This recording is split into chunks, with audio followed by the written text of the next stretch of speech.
2 கொரிந்தியருக்கு எழுதின நிருபம் 9வது அதிகாரம் 15ஆம் வசனத்தை நான் உங்களுக்கு வாசிக்கின்றேன். தேவன் அருளிய சொல்லி முடியாத ஈவுக்காக அவருக்கு ஸ்தோத்திரம்.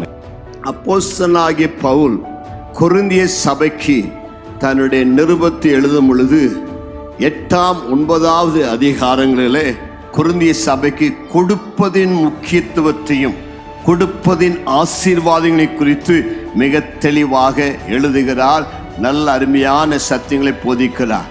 கிறிஸ்துமஸ் நாட்கள் என்று சொன்னாலே கொடுக்கின்ற நாட்கள், ஒருவருக்கொருவர் பரிசுகளை கொடுத்து ஒருவர் ஆசீர்வதிக்கிற உற்சாகப்படுத்துகிற நாட்கள். காரணம், கிறிஸ்துமஸ் காலங்களில் நம்முடைய பிதாவாகிய தேவன் நம்முடைய ஒரே பேரான குமாரனாகிய இயேசுவை நமக்கு தந்தறினார்.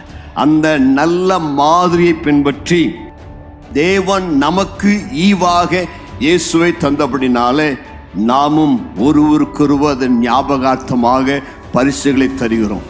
கர்த்தருக்கு மகிமை உண்டாவதாக.